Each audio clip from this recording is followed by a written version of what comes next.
Hi friends, AS മീഡിയയുടെ പുതിയ latest informative educational വീഡിയോയിലേക്ക് സ്വാഗതം ചെയ്യുകയാണ്.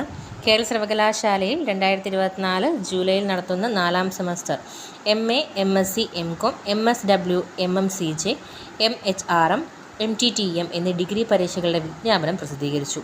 ഫൈൻ ഇല്ലാണ്ട് 2024 ജൂലൈ 9 വരെയും 150 രൂപ ഫൈനോട് കൂടി ജൂലൈ 12 വരെയും 400 രൂപ ഫൈനോട് കൂടി ജൂലൈ 15 വരെയും ഓൺലൈനായിട്ട് അപ്ലൈ ചെയ്യാം. SLCM വിദ്യാർത്ഥികളുടെ അപേക്ഷാ ഫീസ് SLCM ഓൺലൈൻ പോർട്ടൽ മുഖേന മാത്രമേ സ്വീകരിക്കുകയുള്ളൂ. ഇനി ജൂലൈയിൽ നടത്തുന്ന 4ാം semester MA, MSc, MCom, MSW, new generation കോഴ്സുകൾ എന്നീ ഡിഗ്രി പരീക്ഷകളുടെ വിജ്ഞാപനവും പ്രസിദ്ധീകരിച്ചിട്ടുണ്ട്. ഫൈൻ ഇല്ലാണ്ട് ജൂലൈ 9 വരെയും 150 രൂപ ഫൈനോട് കൂടി ജൂലൈ 12 വരെയും 400 രൂപ ഫൈനോട് കൂടി ജൂലൈ 15 വരെയും SLCM മുഖേന ഓൺലൈനായിട്ട് അപ്ലൈ ചെയ്യാം. SLCM വിദ്യാർത്ഥികളുടെ അപേക്ഷാ ഫീസ് SLCM ഓൺലൈൻ പോർട്ടൽ മുഖേന മാത്രമേ സ്വീകരിക്കുകയുള്ളൂ എന്നുള്ള കാര്യം കൂടി യൂണിവേഴ്സിറ്റി അറിയിച്ചിട്ടുണ്ട്.